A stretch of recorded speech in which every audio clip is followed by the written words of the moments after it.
Hi, this is Return to Daniel, and this is an update video for September 2022. It's been 5 months since I had a urethral lengthening procedure in Europe, and it's been a long road back getting Daniel back to his biological sex. If you go to returntodaniel.com, you can see my story there. I have an ebook. And I remember several years ago when I got healed in 2016, I'm recording this in September 2022, I had a friend of mine from church say, well, your book is going to sell millions of copies and this is going to be your ticket to being able to get the house you want and the car you want and all that stuff. Well, it wasn't in God's will, because I'm really thankful that I'm able to rent a fairly decent house for my wife and I, but we don't own property, and we are at least driving a fairly new car, and it's paid off. I'm very grateful for that. So I have not sold any of those books yet, and they're not expensive. It's only $11, and the reason I charge a little bit is that I put a whole bunch of my time and my heart into sharing my message. Anyway, whether people buy the book or not, that's neither here nor there. I have images of me as a little boy. I have images growing up, and then when I was in my prime of my male adult life. This is me at a convention that I went to, and I was quite a bit heavier, and so I'm really grateful that I've lost all of that extra weight. I was up to close to 270 pounds, and of course I had you could see some facial hair there, and so I ended up losing all that weight. And in 2004 I made a fatal mistake of saying that it was a mental illness for me. And I'm not here to argue any politics, because it's two ditches that you can get into. I will say this about what my belief system is now versus what it was growing up. I grew up in a home in the South, and everybody said they were Christians back in the 60s. However, our family Bible, I remember it sat on one of these antique radio players, and it basically collected dust. And so nobody ever opened the Word. We did pray at our meals, and we did go to church on Sunday if Mother was not too hungover. She died from alcoholism in 1977. So this is just my experience. Some people had even more horrible experiences. My mother, she took her wrath out on me because my father was a Korean War veteran, and he suffered some serious emotional PTSD problems. He had his best buddy dying his arms over in Korea in the war there. So my dad, he really suffered from a lot of emotional trauma. And he told me after I got sober that the reason that he divorced my mother was he was scared that he was going to get mad at her, because he knew that I was getting abused. And he divorced her because he was really scared that he might physically harm her.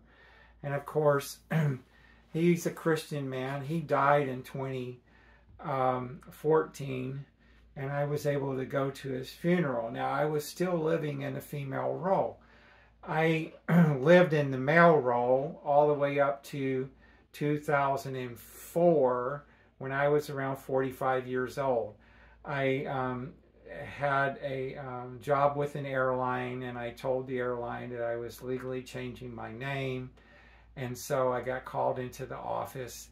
And I will say this for that company, they were very supportive of me.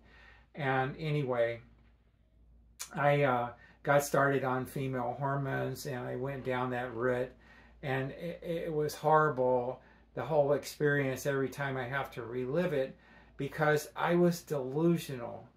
And I had family members telling me that, you know, God didn't make a mistake. And, you know, I shocked so many people because here I am. I mean, I played football in high school, the American football, where you put on the big equipment and you hit each other really hard and all that stuff. And I didn't get to play baseball as a kid. I got my redemption as an older man. I've been back into my male gender since 2016, and I've been on testosterone, and because I can't make testosterone naturally anymore because I had the gender reassignment surgery. And so I can really smack that softball pretty good distance now. So I'm really happy about that. And so I get a parent myself, and I choose to allow myself to play softball. My mother said I was going to get hurt playing baseball as a kid. That's neither here nor there.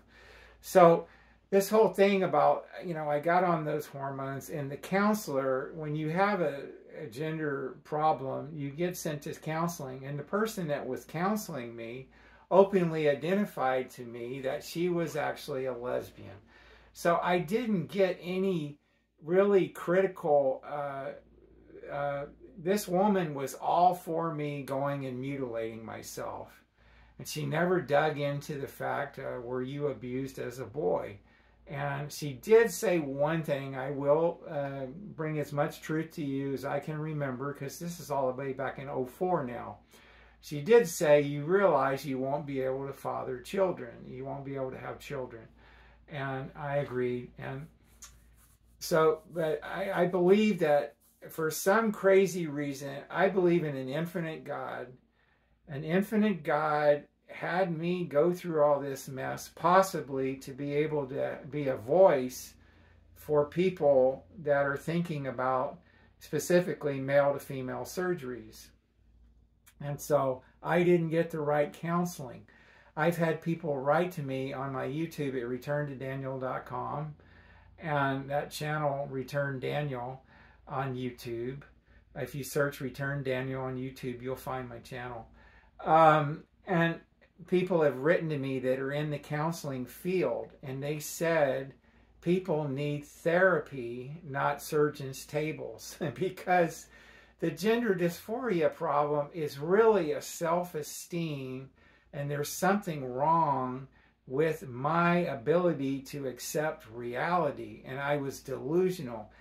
I had this as a kid. I remember as a little boy, I didn't like the abuse that was going on, and I got told by my mother in the bathtub. I remember the earliest recollection is like 3 or 4 years old. She would be fondling my male parts and saying that men are no good. You're never going to amount to anything. Your father is an evil man. Men are bad. And I just naturally grew up with this fear of being masculine. And that was my basic problem, but nobody dug into it. And I was too scared to talk to the therapist about it. Because if I had possibly opened up about it, maybe that lesbian therapist could have also helped me. I'm not going to pin any blame on her. I'm the one that signed the document for the surgeon to remove my male genitals. I've finally learned how to grow up in my 60s and accept responsibility and no longer be delusional. So, that being said, I want to get into the meat of what this whole thing's about. I failed miserably trying to live as a woman, and I have many people writing me that they're happy transsexuals, you know, transgendered or whatever. And I say, I'm praying for you, because in what I've learned, and I don't have my education is in business and economics. I have no training except for everything that I've been exposed to for 28 years in VA mental health care. I'm an Air Force honorably discharged veteran, and I've had PTSD also. And I got therapy for that, and I've learned so much about post-traumatic stress disorder, and there's something new called compassion-based therapy, and this has been wonderful for me. It's helped me learn that I am not a perfect human being. I'm flawed. I'm going to make mistakes. I made one of the most horrible mistakes is having my genitals mutilated, you know. And so the whole point of ReturnToDaniel.com and the Return Daniel website or YouTube site is to try to help anybody that might right now be thinking, oh, if I become a girl, I'm going to be happy. And that did nothing for me. It made me so depressed because it took me from I'm born XY chromosome, which is male. I can never be XX chromosome. It's scientifically impossible. Read Psalm 139, verse 13 in the Bible specifically. It says, you were perfectly knit in your mother's womb.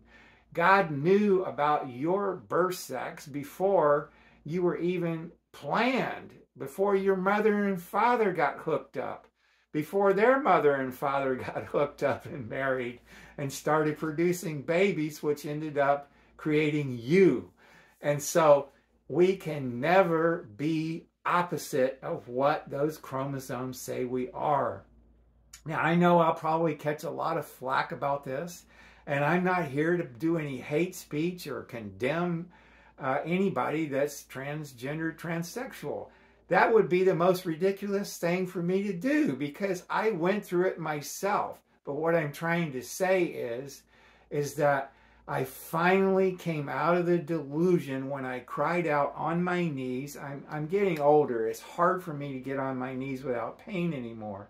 So I just get on the sofa where I got cushions and it's a lot more comfortable. And every morning I pray, God, please keep me sober. 28 years so far, sustained recovery from alcoholism. And I have used treatment for that, and I've used the big book, which is the Bible. And so I love being sober and being in reality now. And I'm not having to take any, I don't have to overeat on my feelings anymore because I overate. Just remember that picture I just showed you. I was using sugar and overeating and no exercise, and that's how I ended up with all that extra weight. Now I'm fairly fit. I mean, I'm right close to my target weight. So, and I don't have to live in delusion anymore that I'm a female. You know, God ripped out the cross-dressing and the thoughts that I would be better as a woman right out of me, root and branch. And I started cross-dressing in my older sister's clothes. That might have been in 66 or 7 or something like that. And it was kind of escaping reality. Oh, I forgot to tell you, when my grandfather was a traveling salesman, so he had a great big Cadillac, and man, those things were huge back in the 60s, and a big, huge trunk. And I remember thinking as a boy, I could just get in the trunk of this Cadillac, and I'll go to, you know, next stop for them was probably Memphis, Tennessee, you know.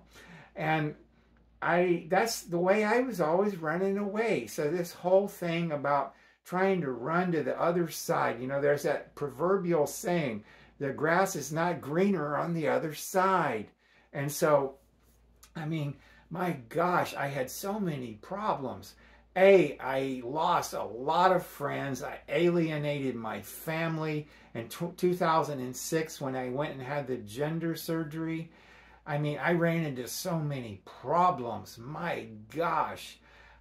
Sure, the government, oh, yeah, you want to change yourself? No problem. Well, luckily, the state I was born in, they never let me change my sexual marker. I'm still always male. But anyway, so in 2016, after I'd had enough of it, I almost committed suicide one time in about 2009. I remember calling Seattle VA, and the next thing you know, after I got off the phone with a mental health therapist, maybe 20 minutes later, on the front door of the house that I lost, because, you know, most transgendered people end up in serious financial problems. I mean, I was Looney Tunes, and I'm still, you know, trying to work on getting all there. So anyway, they did a wellness check on me, and they asked me if I had a gun, and I said yes. And he said, are you homicidal or suicidal? I said no. And then they talked to me a few minutes more, and they figured that I was going to be all right. And, you know, I went to a community-based support group that night, and that group saved my life. So anyway, I didn't off myself. I was so depressed because I was like, you know, I've mutilated myself. And so then in 2016, I was so sick of it all. I was on my knees one morning and I was crying, God, help me. And bang, a bolt of lightning. And God convicted me right there on the spot. He ripped out all of that gender dysfunction from 54 years. You can read all about this on my book, this returntodaniel.com, and then the book. And it's, I think the last time I looked, it was 35 pages, and there's a lot of photos in there, so it's not maybe 28 pages of reading on Word document. But anyway, God ripped it right out of me. I haven't desired, I've been married for over 3 years now. I haven't once desired for almost 4 years putting on my wife's clothes. The idea of doing that, it kind of repulses me, you know. I have a flat chest because the first thing I did was I got my hair cut. And then I said, you know what? This reminds me of me when I was in the military. And then I was repulsed at I didn't ever have breast implants when I had the male to female surgery, but the estrogen tissue growth of my breast, I was fairly big, and I had to get the breast reduction surgery because I couldn't stand the way I looked when I got out of the shower at night, you know. And then I started searching, and I kept getting turned down for getting a penis rebuilt. And then finally a surgeon in Europe, by all things, in 2020 when the flu thing was going around, I was able to get permission to go to Europe and get my first surgery where they closed the vaginal canal up. And I thank God, because I did not want to be intimate with my wife until that happened. And so when that happened, then I started getting a lot more intimate with her. But she knew about all this. Finally, the way she learned about it caused her a bunch of emotional harm. And I, you know, every day trying to work that out with her. But anyway, she totally accepts me. She knows all about the past. And so I told her the best I could. See, she's from Chile, so there's a little bit of a language difference. And she didn't really fully understand it all. But she married me because she said I was a good man. And so anyway, I had all kinds of problems trying to get rebuilt. But like I said, the surgeon in Europe finally rebuilt me. And I had that metoidioplasty, and then I didn't have any real problems post-surgery from that. You know, some slight infections and stuff, but my wife was dedicated and helped me avoid losing the implants, the scrotum implants, where they put the false testes in there and make it look like you got balls again. And then what I had, the problem was after the phalloplasty, I've not been able to not leak urine. I've been leaking urine from my urethra.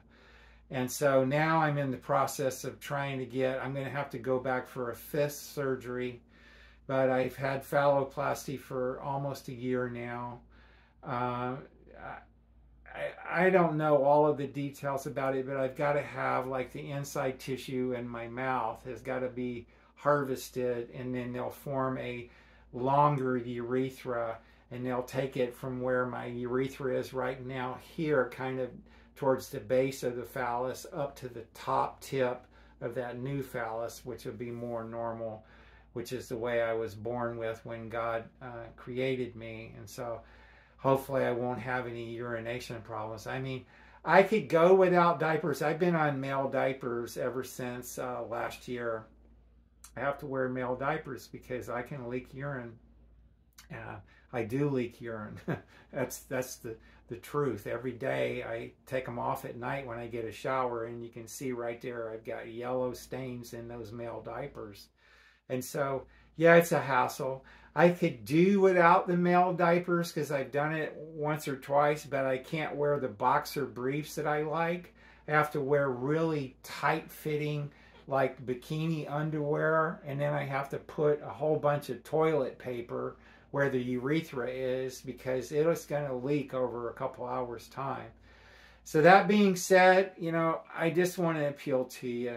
If you're thinking about being male to female, I just pray for you, and I'm going to pray right now that it's the worst thing in the world that can happen to you, because it's not reality. It's a fairy tale land. You can never be a real XX. God didn't want you to be a female. He created you a hunter-gatherer like me, to be a male, to be masculine. And you know, you can be a small man and be masculine. I've got a buddy on my softball team that he's not a real tall guy, but he's a masculine dude, and he performs well, and he's been in the church, a powerful servant of the Lord, you know. And so, and for those of you that think there's no God, I can prove to you in a New York minute there is a God, and here's why. Just think, everything that you've needed today has been given to you, and you haven't had to do hardly anything to do it. The breath that you're breathing, the oxygen in the planet, the level of oxygen and nitrogen is perfectly balanced, okay? That you don't even have to do anything to breathe oxygen into your lungs and then exhale the carbon dioxide. The water that you've needed to sustain all the cells in your body, well, we have a distilled water machine, and then we have another machine that creates some really powerful water, and it really hydrates the body. That's been given to you.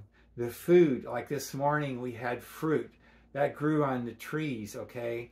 That didn't evolve. See, evolution, microevolution, little dogs evolve into other little dogs if you breed different dogs, yes, but macroevolution, impossible. Even if you study science deeply, you'll realize that evolution is impossible. And so the oatmeal that we drank today, God grew those oats, provided the oats, and he's provided all these things that we can eat and sustain our bodies, okay? The human eyeball. Study Dr. Ben Carson's message on the evolution and creation, and where he talks about the human eye. I mean, it could not possibly have evolved. It is just so incredible how light hits your cornea, okay, and how that all happens. Just watch his video there. So I've been a little long today, but I just want to appeal to you and pray. Father in heaven, Lord, I pray for anyone that's stuck there out there in the gender world with gender identity problems, Lord. Please help wake them up like you woke me up. Lord, you've had several people write to me that I saved them from the surgeon's table, so I'm going to keep doing this. A, until you take me away and put me to sleep until Jesus returns, or B, if I get taken down, which I know that there's attacks out there from the enemy, and that's why I have some alternate sources to put videos now. But Lord, I just pray that people get right mental health therapy. I'm not here to attack anybody in that community. It's just, it didn't work for me. It was delusion.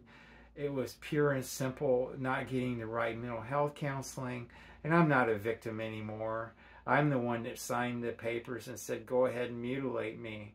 And Lord, I'm so thankful for the new reconstructed male genitals I have. Yeah, it doesn't work like the ones you gave me, but it sure does look a lot better than I used to look. And so, Lord, I just pray that you'll pull people, that they won't go down that road, and that they'll seek you, and they'll seek all of your wisdom. That says, Jesus says, I am the way, the truth, and the life. And he's just waiting for people to open their hearts to him, and they'll have a victorious, powerful life, living in reality. They'll be able to feel the pain when the pain is hard. When times are hard, they'll be able to go through it knowing that you're never going to leave them or forsake them, that you'll do for them what they need for this day. And I pray this in Jesus' holy and precious name. Amen. So write to me your comments on returntodaniel.com. I'm sorry I'm so busy making a living for my wife, Patricia, and me, I haven't been able to stay caught up on the comments. One of these nights I'm going to take an hour and try to catch up on the comments. That's it for this video. God bless you for the next time. Bye.